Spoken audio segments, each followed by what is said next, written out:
혼미한 심령, 보지 못할 눈, 듣지 못할 귀, 이런 제목으로 로마서 강해를 이어가겠습니다. 선명한 복음에 대해서 수없이 들었어도 끝까지 올바른 신앙으로 돌아오지 못하고 자신이 죄인임을 깊이 깨달아 예수 그리스도가 나의 구주 되심을 믿고 고백하는 중생과 회심을 경험하지 못한 사람들에 관해서는 그들이 택함을 받지 못한 하나님의 사람들이라는 점이 너무도 분명합니다. 우리가 로마서를 통해서 절대 다수의 이스라엘 백성들의 버림받음과 그리고 이를 통한 이방인들의 구원에 관해서 깊이 생각해 보면서 우리의 마음의 두려움과 그리고 영적인 긴장을 가져야 하는 이유는 열렬히 하나님을 믿었지만 결국은 구원에 이룰 수 없었던 이스라엘 백성들의 그 빗나간 열정과 하나님에 대한 무지한 믿음의 정확한 판단이 성경에 명백히 기록되어 있기 때문입니다. 그리고 여전히 그러한 구원에 이를 수 없는 믿음은 지금도 교회 안에서 어렵지 않게 찾아볼 수 있다는 점에서 우리는 더욱 우리 자신의 믿음을 면밀하게 돌아보지 않으면 안 되는 계기가 있어야 할 것이라고 믿습니다. 성경은 우리가 어떻게 하나님을 믿던 모두 교회 안에 있으면 구원을 받은 것이라고 절대로 말씀하고 있지 않습니다.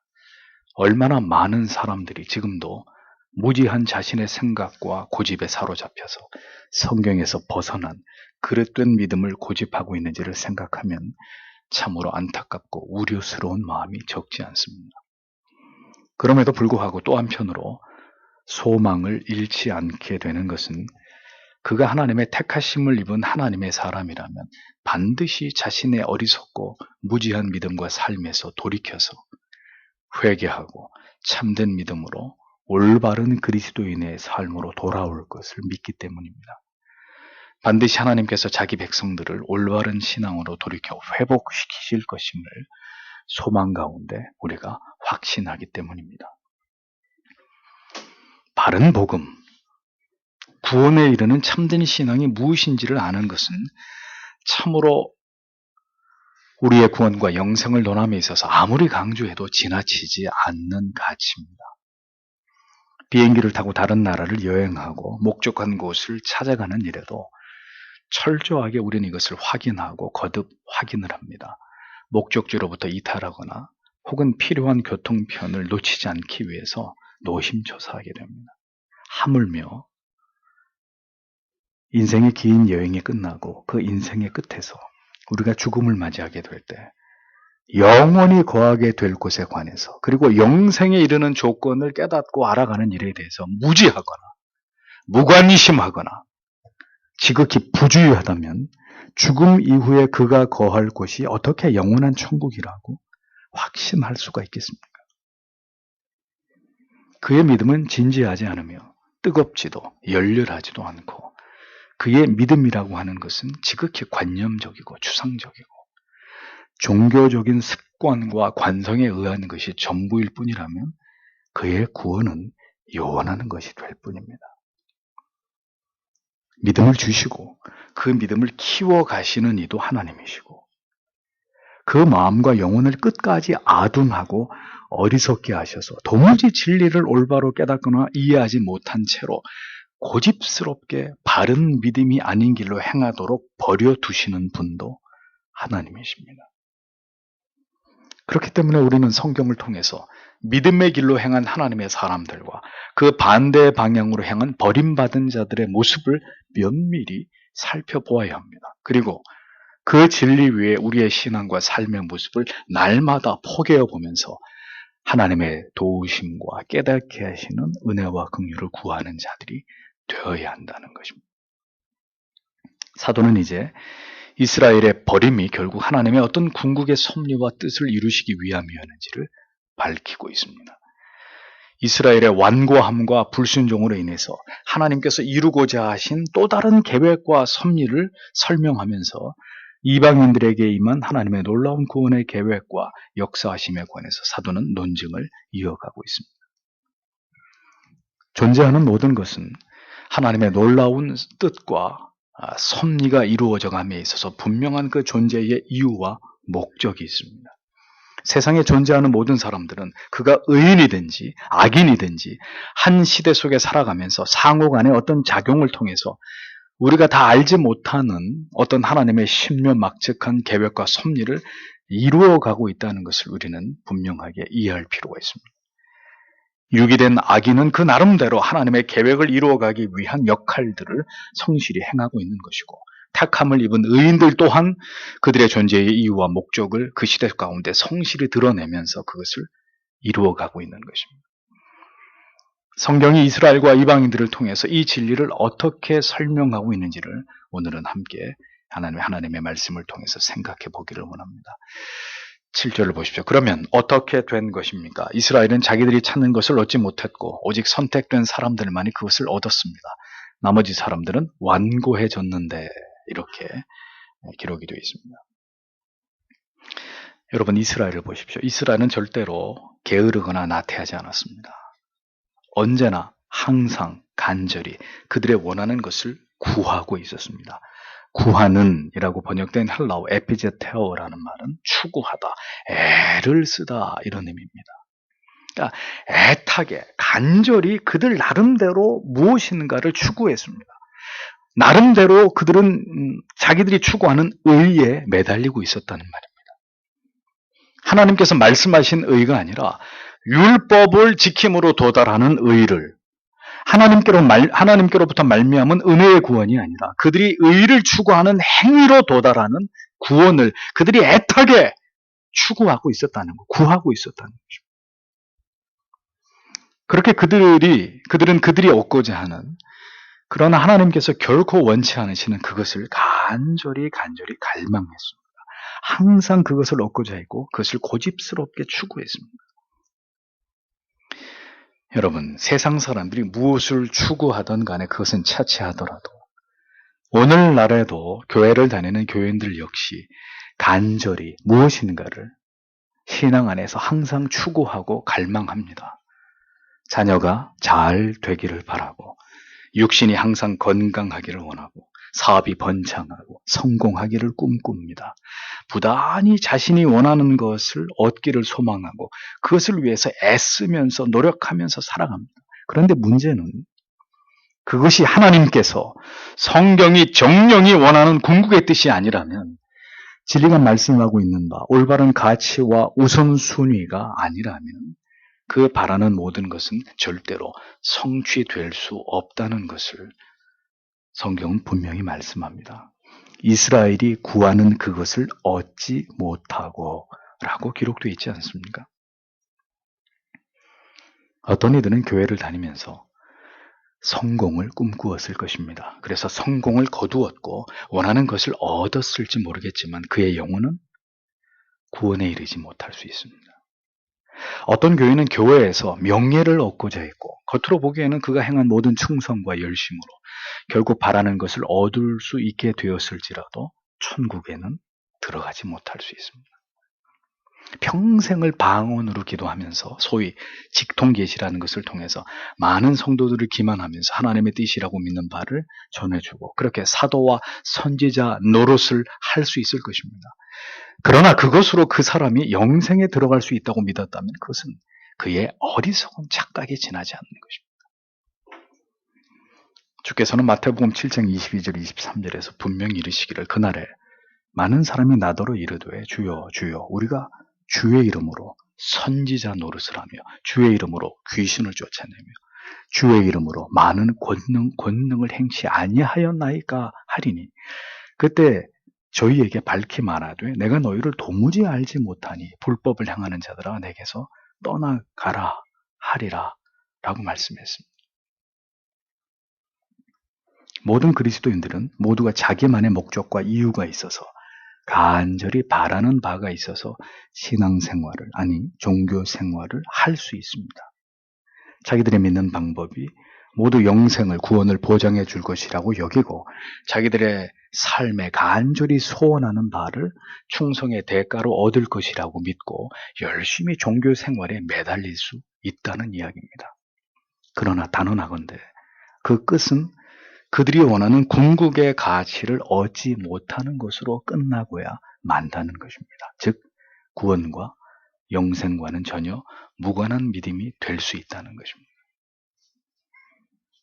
이렇게 선명한 말씀을 목사가 여러분들에게 드려도 그래서 그 나하고 무슨 상관인데 하고 대수롭지 않게 여기실 분들이 계실 것입니다. 부디 하나님께서 우리의 무지한 영혼에 깨달음의 빛을 비추어 주시기를 기도할 따름입니다. 이스라엘이 그토록 원했던 의와 구원도 그들은 결코 얻지 못했다고 성경은 기록하고 있습니다. 대부분의 선민 이스라엘이 결코 얻을 수 없었던 그것을 얻은 자들은 따로 있었습니다. 그들은 이스라엘 가운데 선택된 남은 자들, 남겨진 자들, 그리고 이방인들 가운데 구원으로 부르심을 입은 택자들이었습니다. 그토록 자기의 노력과 공로로 자기의 의로 구원을 받고 하나님의 축복을 받을 것이라고 믿었던 바다의 모래알처럼 많았던 이스라엘은 모두 버림을 받고 오직 소수의 하나님을 올바로 경외하고 신앙했던 이스라엘의 남은 자들과 그리고 이신칭의 복음을 받아들이고 믿음으로 구원 안으로 들어오게 된 하나님이 선택하신 이방인들만이 구원을 얻게 되었다고 성경은 못 받고 있습니다. 언제나 자기들이 추구하는 의를 갈망하고 그것을 위해 열심을 내었던 많은 유대인들이나 오늘도 진리에서 벗어난 그릇된 열정과 성실로 누구보다도 열심히 기도하고 충성을 다하고 하나님을 신앙하지만 그 목적은 철저하게 자기의 의를 드러내고 기복주의를 추구하는 그렇게 언제나 자신이 옳다고 믿는 가치만을 고집하려는 자들은 모두가 구원에서 멀어진 자들일 뿐이라는 것. 구원은 좁은 길입니다. 좁은 길입니다. 많은 사람들이 찾는 길이 아닙니다. 하나님의 구원은 심령이 가난해진 자, 오직 성경의 진리를 쫓아가기 위해서 날마다 자기를 쳐서 복종시키면서 십자가 아래서 자신이 죄인 중에 괴수라고 인정하고 고백하는 자들에게 임합니다. 옥합을 깨서 주님의 발을 닦는 심정으로 이름도 없이 빛도 없이 구원의 감격 속에서 겸손히 주를 섬기는 자들의 것임을 성경은 똑똑히 말씀하고 있습니다. 구원은 자기의 모든 노력과 의로 그것을 움켜쥐기 위해서 다름질하는 자들의 것이 아니요 오직 십자가 아래서 오늘도 나 같은 죄인을 구원하신 그 은혜 앞에서 날마다 죄에 넘어지고 쓰러지는 자기의 연약을 미워하고 혐오하면서 한없는 하나님의 긍휼과 자비를 구하는 오늘도 자기를 부인하는 그 마음이 가난한 심령의 죄인들의 것임을 우리는 분명히 믿어야 하는 것입니다. 자기의 노력으로 예수 안에서 무엇인가를 얻고자 했어도 얻지 못한 자들은 점점 어떻게 변해가느냐. 성경은 그 남은 자들은 완악하여졌느니라 이렇게 적고 있습니다. 여기서 남은 자들은 택자들을 가리키는 것이 아니죠. 택자에서 제외된 남은 자들, 이스라엘 백성들, 버림받을 이스라엘 백성들을 의미합니다. 그들이 어떻게 됐다고요? 완악해졌다. 그러니까 완악하다라는 표현의 원래 의미는 에포르데산이라는 헬라 말인데 두꺼운 가죽으로 가리다 이런 의미입니다. 그러니까 원래 의학용어로 이 살에 두꺼운 굳은 살이나 각질이 생긴 것을 뜻하는 것입니다. 그러니까 두꺼운 살이 뒤덮여버린 것처럼 인간의 모든 지정의가 도덕과 윤리가 모두 인간의 죄악으로 뒤덮여버려가지고 그 마음과 생각과 행위가 항상 강팍하고 완고해진 것을 뜻하는 것입니다. 자기들이 지금 무슨 사악한 죄를 범하고 있는지 어떤 어리석은 길로 고집하고 있는지 전혀 이것을 자각하지 못하는 두꺼운 가죽이 덮여져 있어서 전혀 지각이 되지 않는 양심과 영혼이 총체적으로 무뎌져 버린 상태를 가리키는 것입니다. 여러분, 진리에서 빗나간 자들, 하나님의 말씀에 대해서 저항하는 분들을 설득해 보신 적이 있으십니까? 그릇된 진리가, 그러니까 그릇된 진리가 아닌 것을 진리처럼 믿는 자들에게 여러분들이 올바른 복음을 전할 때 어떤 반응을 보이던가요? 열의 9은, 100의 99은 어떤 반응을 보이던가요? 고맙습니다. 이 바른 진리를, 지식을 가르쳐 주셔서 너무 고맙습니다. 내가 정말 지금까지 모르던 것을 깨닫게 되었군요. 그런 사람은 진짜 100에 하나 있을까 말까 하죠. 대부분은 어떻습니까? 완고하고 완악하단 말이에요.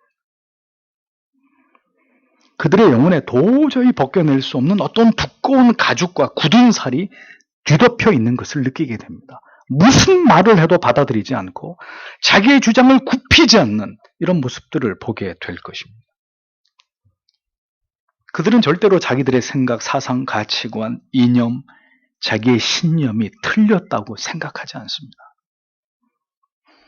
불신자들이나 올바른 진리를 쫓지 않는 스스로 교인이라고 여기는 모든 자들의 영혼의 특징은 바로 이 완악함입니다. 철저하게 악에 장악당한 모습입니다. 무슨 말을 해도 수용하지 않으려는 완고한 모습들을 보게 되는 것입니다. 그것이 바로 진리를 받아들이지 않는 자들, 혹은 진리의 일부만을 부분적으로 수용하려고 하는 자들, 진리의 참된 깨달음 앞으로 나아올 수 없는 자들의 공통된 특징이라는 것입니다. 여러분, 이 말씀을 듣고 있는 내가 바로 그런 사람이 아닌지를 성찰해 보셔야 합니다. 그렇다면 왜 버려진 자들은 그렇게 완악한 마음과 영혼의 상태로 변해버린 것일까요? 8절을 보십시오. 이는 하나님께서는 그들에게 무감각한 영을 주셔서 오늘까지 눈이 있어도 보지 못하고 귀가 있어도 듣지 못하게 하셨다라고 기록된 것과 같습니다. 이렇게 기록되어 있습니다. 이스라엘이 하나님의 바른 뜻과 진리에 대해서 완악함을 보이는 것은 그들 자신의 의지이지만 그 완악함의 의지를 허락하신 것은 이스라엘 안에 하나님의 뜻이 명백히 작동했기 때문입니다. 성경은 하나님께서 그들에게 혼미한 심령을 주셨다고 말씀합니다. 하나님이 바로의 심령을 강팍하게 하셨다고 말씀하신 것처럼 그들에게 혼미한 심령을 주셨다. 그 혼미한 심령을 주신 주체는 하나님이시다 라고 명백히 밝힙니다. 혼미한이라고 표현된 헬라어 카타닉세오스라는 말은 무감각한 깊은 잠의 상태를 의미하는데, 그러니까 마음과 감각이 마비가 되어서 어떤 진리의 간곡한 호소에 대해서 전혀 아무런 반응을 보일 수 없는, 그러니까 무능과 무지의 그런 마음의 상태를 의미합니다. 무엇이 선이고 악인지, 무엇이 의고 불의인지, 무엇이 진실이고 거짓인지 전혀 분별하지 못하는 영적으로 아둔하고 미련한 마음의 상태를 뜻하는 것입니다. 아둔하고 어리석은 자들의 특징은 이 영혼의 아둔함으로 인한 완고한 고집스러움입니다. 자기가 옳다고 생각하는 그릇된 신념에서 절대로 벗어나지 못하는 것입니다. 그런 사람이 지도자가 되고, 그런 사람들이 그런 사람들의 대부분이 한 나라의 백성들이라면 그들의 미래가 어떻게 될지 생각해 보십시오.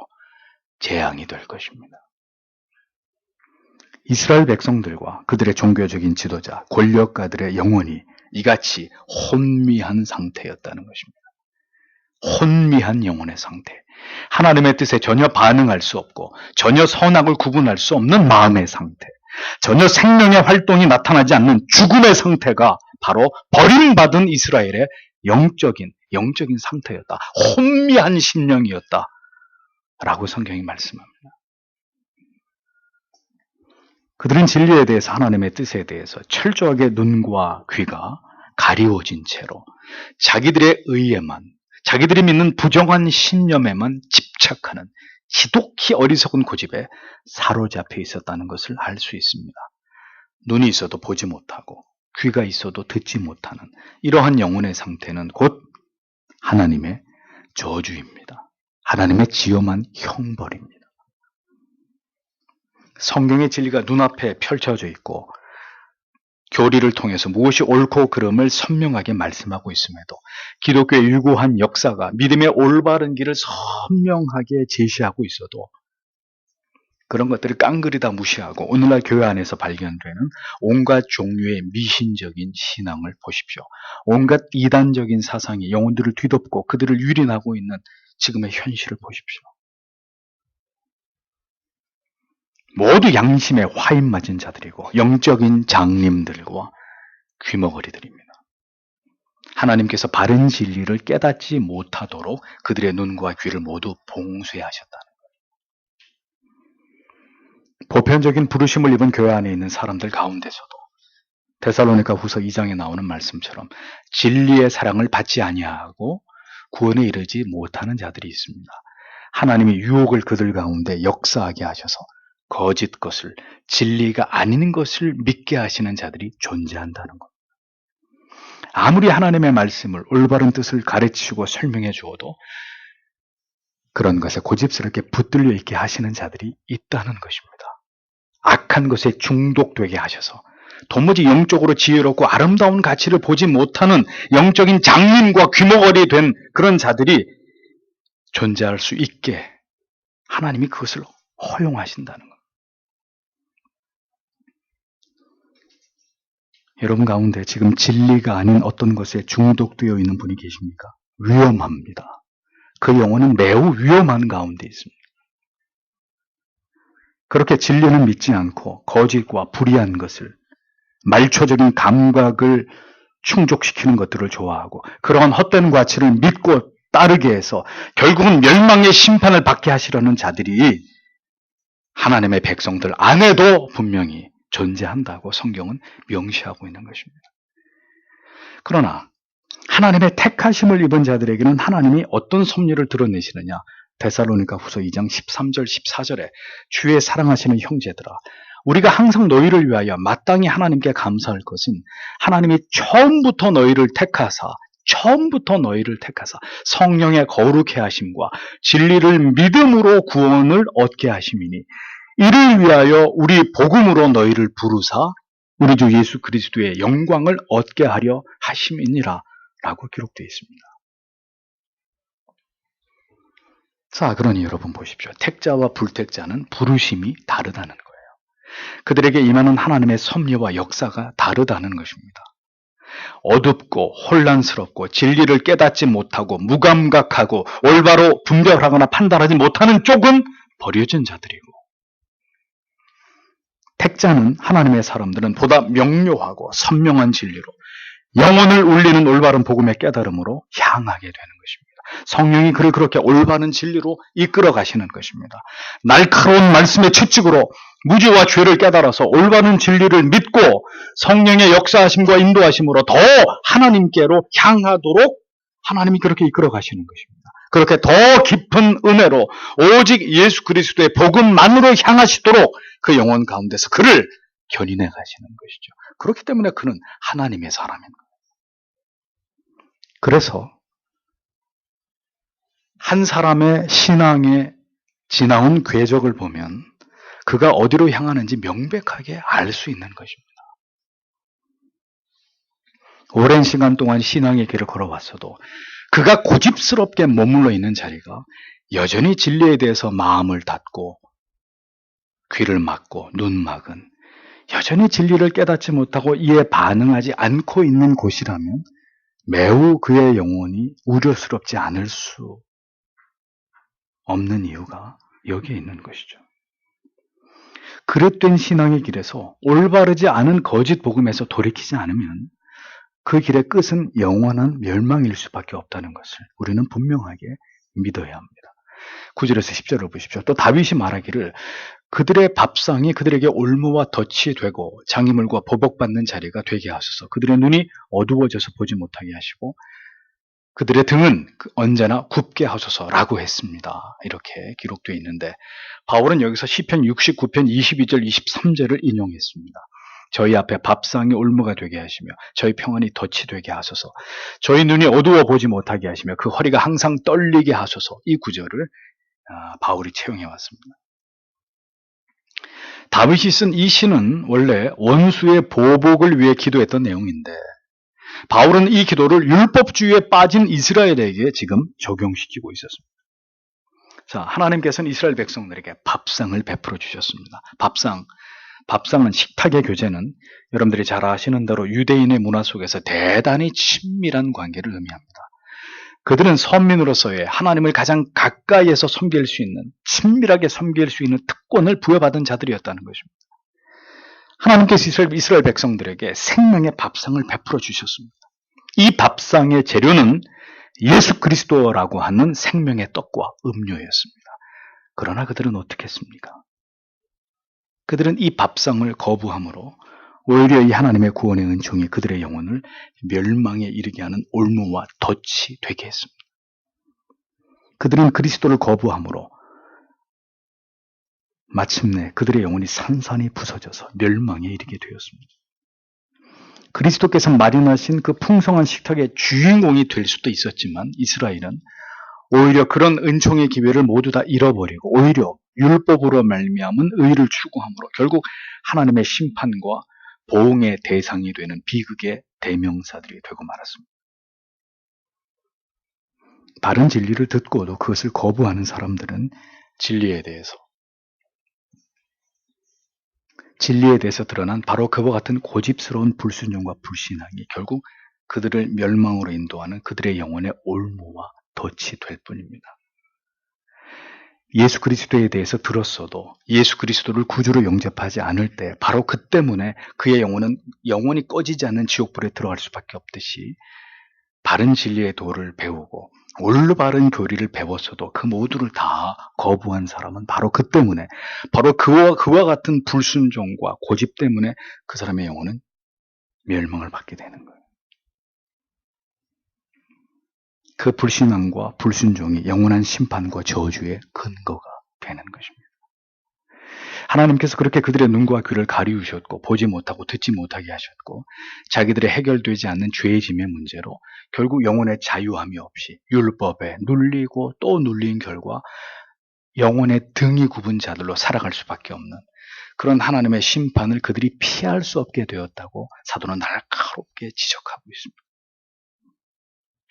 수고하고 무거운 짐을 다 주님께 맡김으로 얼마든지 자유할 수 있는 길이 있었으나 그들은 그 모든 길을 거부했기에 등이 휘도록 율법 아래에서 자기들을 기만한 채로 고통의 짐을 지고 가야 했던 그런 자들이었다는 것이죠. 바울은 그때의 이스라엘과 현재의 이스라엘을 선명하게 비교하면서 그들의 눈이 어두워짐은 곧 하나님의 진리를 순종하지 않는 자들이 받은 벌이라는 점을 강조하고 있습니다. 기억하십시오, 성도 여러분. 바른 진리를 들어도 순종하지 않는 자들에게 주시는 벌은 그들은 들어도 깨닫지 못하고 보아도 알지 못하는 영혼의 아둔한 상태에 머물러 있게 된다는 것입니다. 이스라엘은 하나님의 진리를 거부한 대가로 하나님의 말씀과 가장 가까이에 있었어도 영생으로부터는 가장 멀리 떨어진 자들이 될 수밖에 없었다는 것. 그 진리를 전혀 깨닫지 못했다는 것입니다.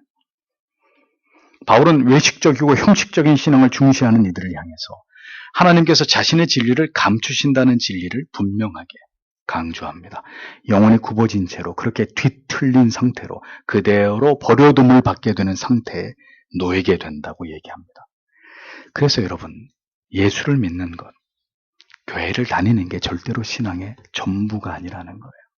신앙은 뭐 한번 믿어보는 것, 교회는 한번 다녀보는 것이 절대로 아닙니다. 이스라엘의 멸망을 깊이 생각하십시오.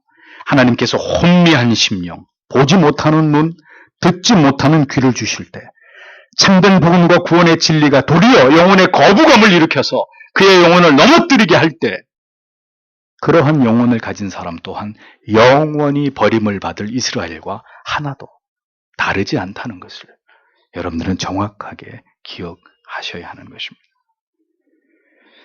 바른 진리에 대해서 무관심하고 성경을 통해서 더 정밀한 하나님의 말씀을 배우고 깨달아서 부단히 우리의 삶의 성화적 진보와 성장을 이루어가지 않는다면 우리 자신의 영혼이 곧 혼미한 마음, 보지 못하는 눈, 듣지 못하는 귀를 가진 그런 자가 아닌지를 반드시 의심해 보아야 하는 것입니다.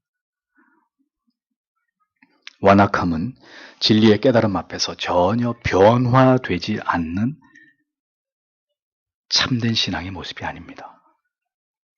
그토록 많은 진리를 들었어도 깨닫지 못하고 돌이키지 못하는 것은 아직 때가 아니라는 말로만 그 모든 상태를 합리화하기에는 너무나 위험하고 염려스러운 부분이 적지 않습니다. 이스라엘 백성들은 그렇게 복음에 대해서 듣고 알고 있었지만 그들은 끝내 그것을 거부하고 무시했습니다. 뜻을 세워서 더 올바른 믿음으로 나아가는 것이 아니라 완고한 뜻을 꺾지 않고 계속 불순종의 자리에 머물러 있는 것은 그의 믿음이 올바른 믿음이 아닐 수 있다는 것에 대한 가장 분명한 방증이 될 수밖에 없는 것입니다. 누누이 말씀드리지만 택자에게는 시간이 지날수록 그의 영혼에 임하는 하나님의 은혜에 대해서 자타가 그것을 인정하게 됩니다. 변화되어 가는 것을 자신이 느끼고 그를 아는 주위의 사람들이 그것을 인식할 수 있게 됩니다. 목사님, 변했습니다. 내 남편이 변했고 아내가 변했습니다. 내 자녀가 변했습니다. 목사님. 내가 예전에 알고 있던 그거 아닙니다. 그러나 불택자에게는 시간이 지날수록 더 분명하게 그가 하나님의 말씀을 거부하고 그의 삶의 진리에 대해서 불순종으로 일관하고 있다는 분명한 증거들이 나타나는 것입니다. 그것이 죄의 완고함입니다. 눈을 가리고 귀를 막은 것입니다. 마음을 닫고 하나님의 바른 진리의 말씀을 거부하는 것입니다. 성도 여러분, 우리의 영혼과 마음이 그렇게 완고해지고 완악해지지 않기를 기도하셔야 합니다. 그것이 다행히 일시적인 것이라면 주의 은혜로 얼마든지 다시 회복될 수 있지만 그런 상태가 수년 동안, 수십 년 동안 계속된다면 그 영혼의 상태는 참된 믿음과 구원과는 거리가 먼 것일 수 있기 때문입니다. 바울은 다윗이 그를 괴롭히는 원수의 복수를 구하는 기도까지 인용하면서 이스라엘 백성들의 그릇된 신앙과 그들이 하나님의 뜻을 거부하고 멸시하는 굳은 영혼의 상태를 고발하고 있었습니다. 이스라엘의 모든 사람들이 존경하는 인물, 아브라함, 다윗, 대표적인 인물이잖아요. 다윗이 이렇게 얘기했다. 이 다윗의 이야기까지 가지고 와서 이스라엘 백성들에게 이 부분에 대해서 강력하게 경고를 하고 있었다는 거죠. 11절을 보십시오. 그러므로 내가 말합니다. 그들은 걸려 넘어져 회복하지 못할 만큼 쓰러져 버렸습니까? 결코 그렇지 않습니다. 오히려 그들이 범죄함으로써 이방인들에게 구원이 이르게 되었는데 그것은 이스라엘로 하여금 질투하게 하려는 것이었습니다. 이렇게 적고 있습니다. 사도는 분명히 이스라엘에 적지 않은 자들이 하나님께로부터 떨어져 나아가서 멸망에 이르게 된 것을 못 박아 말했습니다. 그러나 또 한편 이스라엘 민족 전체가 하나님께로부터 버림을 받은 것은 절대로 아니라고 강조합니다. 하나님께서는 이스라엘 백성들 가운데서 반드시 남은 자들이 있게 하셨다는 사실에 대해서 사도는 분명히 논증했습니다. 그러니까 유대주의에 사로잡힌 자들 가운데 회개하고 돌아오게 될 자들도 남아있다는 사실에 대해서 분명하게 사도는 밝히고 있는 것을 볼 수 있죠. 이스라엘 대부분이 메시아를 인정하지 않는다고 해서 이스라엘 민족이 전혀 회개하고 돌아올 어떤 가능성도 없다는 것을 의미하는 것은 아니라는 것입니다. 그 가운데서도 분명히 하나님의 언약 안으로 들어올 자들이 존재한다고 사도는 말합니다. 그렇다면 이스라엘 백성들이 이렇게 마치 회복 불능의 사람들처럼 여겨지게 하신 그 이유가 무엇인지를 사도는 설명하고 있죠. 그 이유는 그들이 그렇게 하나님께로부터 버림받은 자들로 여겨짐으로 복음이 전 세계로 확장되어서 이방인들 가운데 택한 심을 입은 모든 자들이 먼저 구원 안으로 들어오게 되는 역사가 일어나게 하기 위해서 하나님은 그러한 섭리 가운데 일부러 하나님이 이스라엘 백성들의 실패를 하나님께서 섭리하셨다는 거죠. 이방인들이 구원으로 부르심을 잊기 위한 도구로 이스라엘의 폐역과 강팍과 불순종이 하나님의 섭리 가운데 이용되었다는 것입니다. 이스라엘에서 막혀버린 복음이 바울 사도를 비롯한 복음의 전도자들을 통해서 유럽과 소아시아 지역으로 복음이 전 세계로 퍼지게 된 것은 이방인들을 그들 가운데 택자들을 구원하기 위한 하나님의 놀라운 섭리와 계획이었다는 것을 성경은 분명하게 밝히고 있습니다. 기독교는 전 세계에 흩어진 모든 택자들을 구원으로 부르시는 범민족과 범국가적인 종교입니다. 절대로 이스라엘의 민족 종교가 아니라는 것을 우리는 분명히 깨달아야 됩니다. 이로써 하나님의 백성은 더 이상 이스라엘뿐만 아니라 이 땅의 모든 이방인들까지 포함되어서 그들 모두가 택하심을 입은 영적 이스라엘의 백성들이 될 수 있었던 것을 성경이 증언하고 있는 거죠. 하나님께서는 역사 속에서 이렇게 메시아에 대해서 굳게 마음을 닫고 있었던 유대인들에게 이방인들에게 복음이 전해서 그들을 통해 이루신 놀라운 복음의 역사들을 보게 하심으로 이스라엘 가운데 돌아와야 될 자들의 질투를 유발하셔서 지금까지도 이스라엘 안에 택자들을 구원하시는 역사를 하나님이 이루어가고 계시는 것입니다. 기독교의 복음을 통해서 그리고 종교개혁을 통해서 기독교가 얼마나 왕성하게 모든 나라와 민족들 가운데 세계로 확대되었는지를 하나님은 이스라엘로 하여금 똑똑히 보게 하시는 거예요. 그리고 그들 가운데 분명히 이러한 하나님께서 이루신 위대한 복음운동, 교회운동의 역사를 통해서 회개와 믿음을 일으키심으로 그리스도께로 돌아와야 될 이스라엘 백성들이 분명히 존재한다는 것을 사도의 예언 속에서 분명히 나타내고 계십니다. 그렇게 선명한 복음은 올바른 진리의 도는 돌아와야 될 자들의 마음 속에서 오늘도 생명의 불을 점화시키고 있는 것입니다. 오랫동안 성경에 대해서 무지한 채로 신비주의나 현세 기복주의 같은 알미니안주의 같은 이런 그릇된 신앙을 좇아서 하나님을 신앙하는 사람들 가운데 분명히 개혁주의 신앙을 결연히 지켜나가는 그런 교회와 성도들을 보면서 영적인 질투를 느끼게 될 자들이 있을 것입니다. 정말 저렇게 믿는 신앙이 올바른 것일지도 모르겠고 지금까지 내가 믿은 이 신앙이 온통 거짓되고 잘못된 것일지도 모른다는 생각을 어느 날 성령께서 잘못된 믿음의 길로 가고 있는 사람들의 영혼 가운데 갖게 하실 수 있는 거예요. 누구를 통해서? 우리를 통해서. 그렇게 하나님께서는 이방인들에게 불길처럼 번져가는 복음을 통해서 이스라엘 백성들 가운데 회개하고 돌아와야 될 자들을 불러 모으고자 하신 것이 하나님의 뜻이었다는 것을 우리는 깨닫게 됩니다. 이어서 12절을 보십시오. 그런데 만일 그들이 범죄함으로써 세상이 부유해졌다면 그리고 그들이 실패함으로써 이방인들이 풍성해졌다면 이스라엘이 모두 믿게 될 때에는 그 풍성함이 얼마나 더하겠습니까? 이렇게 기록되어 있습니다. 이스라엘 민족들의 하나님을 향한 불순종과 어리석음은 마치 하나님께서 이스라엘을 택하신 것이 실패처럼 보이는 것이었으나 그들의 이 같은 하나님을 떠난 어리석음으로 인해서 이방인에게 구원과 영생을 얻게 하는 놀랍고 풍성한 결과를 가져오게 한 것이라면 이것은 실로 놀라운 하나님의 신비한 섭리와 지혜의 결과가 아닐 수 없는 것입니다. 그러나 만일 이스라엘이 모두 복음을 믿게 되는 일이 일어난다면 이스라엘이나 이방인들이나 얼마나 더 복음으로 인해서 충만한 유익을 얻을 수 있겠는가. 사도는 지금 이 진리를 분명하게 강조하고 있었던 거죠. 그런데 이 구절을 잘못 해석하고 적용하면 어느 쪽으로 갈 수 있습니까? 말세에 대대적인 이스라엘의 회심이 일어날 것이라고 주장하는 전형적인 세대주의적인 종말론적 해석에 빠지게 되는 거예요. 주님이 오시기 전에 지금은 이스라엘의 90% 이상이 그리스도를 부정하고 있지만 이스라엘의 대대적인 회심이 일어난다. 그때가 되면 주님이 재림하실 때가 임박해진다라는 이런 세대주의적 종말론적 해석이 나오게 되는 거예요. 그러므로 마지막 때에 이스라엘 전체가 회심하는 역사가 일어날 것이라는 예언으로 이 구절을 해석하기보다는 이스라엘 백성 가운데 남은 자, 즉 구원받기로 예정된 모든 자들의 수가 채워지고 모두 하나님께로 돌아가게 되고 복음이 결국 온 세계에 확장되어서 택자 구원의 궁극의 후속사의 완성을 통해서 하나님의 나라가 완전히 충만하게 될 것을 의미하는 말씀으로 이 구절을 해석하는 것이 바람직하다는 것입니다. 이 예언대로 이제 복음은 온 세계에, 거의 온 세계에 전파되었습니다.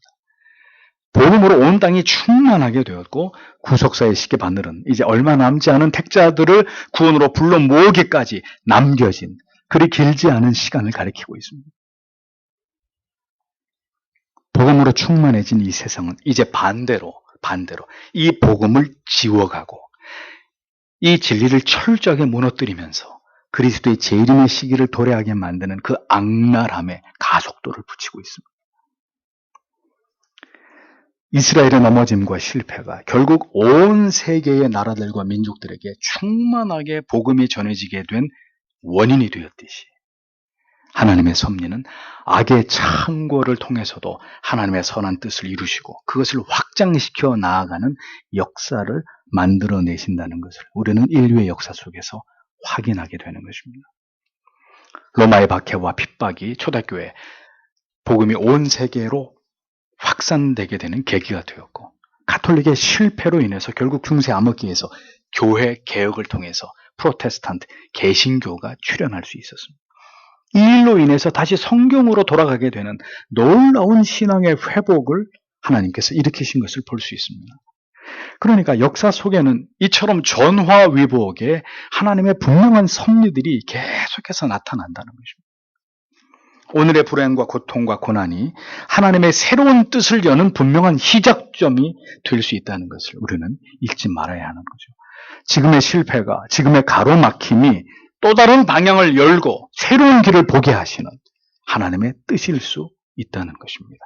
이것이 하나님의 놀랍고 신비한 능력이고 하나님의 지혜와 섭리이시라는 거죠. 아담과 하와가 타락하지 않았다면 에덴 동산에서 죽지 않고 영원히 살 수 있었을 것입니다. 그러나 동산 중앙에 선악을 알게 하는 나무를 세우시고 인간에게 자유의지를 주셨고 에덴 동산에서도 사탄이 활동할 수 있는 영역으로 허용하신 하나님의 뜻은 무엇일까요?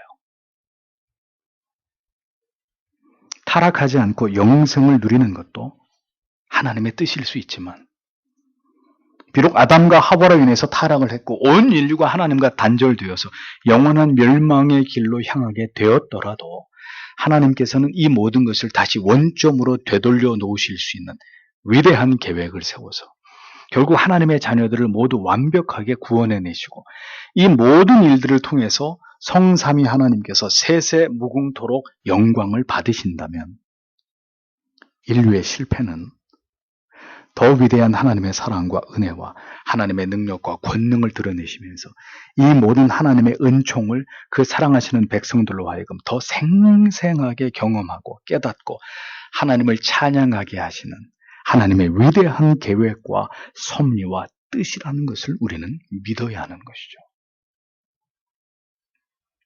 실패가, 강팍해짐이, 하나님을 오해하고 하나님과 멀어짐이, 하나님의 뜻을 분별치 못하고 교만하고 오만하게 나를 자랑하며 살아온 날들이 분명히 지울 수 없는 죄악의 날들이지만, 참으로 부끄럽고 수치스러운 날들이지만 그런 날들이 있어서 그런 죄악 가운데 소망 없이 살아가던 내가 그 속에서 하나님의 놀라운 구원의 은혜를 얻게 되었다는 사실이 때때로 생각할 때마다 생애적인 감격과 감사의 이유가 된다면 그조차도 아름다운 하나님의 섭리의 일부와 나를 사랑하시는 하나님께서 나를 돌아오게 하시는 과정일 수 있다는 것을 우리는 분명히 믿어야 하는 것입니다. 이것이 하나님이 행하시는 신묘막측한 일들이라는 거죠. 악을 선으로 바꾸시고 절망을 희망으로, 사망을 생명으로 변화시키시는 가장 극적인 반전으로 하나님의 위대한 뜻을 이루어 가시는 하나님의 섭리라는 것을 성경은 분명히 말씀하고 있는 것입니다. 그렇기 때문에 우리는 하나님을 절대적으로 신뢰해야 합니다. 어떻게든 하나님의 뜻을, 계획을 우리 안에서 반드시 이루시고 모든 것을 가장 완전하게 완성하실 분은 결코 우리가 아니라, 내가 아니라 하나님이시기 때문에 우리는 그 하나님을 절대적으로 신뢰하는 자들이 되어야 합니다. 교회를 다닌 지는 이미 오래되었고 하나님의 은혜를 경험하지 않은 것은 아니지만 신앙이 점점 뒤로 물러가 힘을 잃게 될 때, 교회를 다닌 지 얼마 되지 않는 성도가 뜨겁고 열렬하게 하나님을 신앙하는 모습을 보게 된다면 여러분은 어떤 마음과 생각을 먹어야 할까요? 나도 당신처럼 한때는 뜨거울 때가 있었습니다. 그런데 계속 믿어보세요. 당신도 저와 같이 될 겁니다. 신앙이라는 게 별거 없어요. 여러분이 이러한 푸념을 늘어놓을 뿐이라면 그것은 여러분 가운데 그리스도가 계시지 않는다는 증거가 되는 것입니다. 여러분이 가진 믿음이 구원에 이르는 믿음이 아닐 수도 있다는 이야기입니다.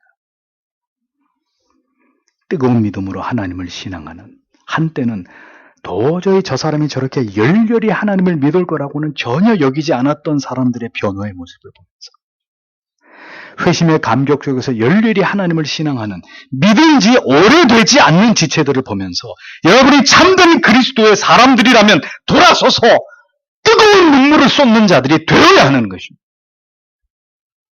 하나님 아버지, 나에게도 저렇게 열렬하고 뜨겁게 하나님을 신앙하던 때가 있었습니다.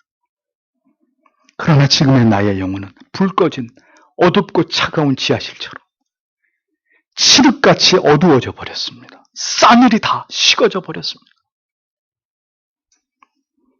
부디 이 모든 원인이 무엇인지 하나님 나에게서 깨닫게 해 주옵소서. 부디 나의 영혼을 다시 소성케 해 주시고 하나님의 말씀으로 나를 다시 충만케 해 주십시오. 다시 나의 영혼이 하나님을 향한 사랑으로 열렬하게 타오르도록 하나님 나의 영혼을 고쳐주시고 나를 회복시켜 주옵소서라고 기도하는 것이, 지금 이러한 가난한 마음과 간절한 기도를 하나님께서 그들에게 듣고자 여러분 눈에 그런 것들을 보게 하시는 것입니다.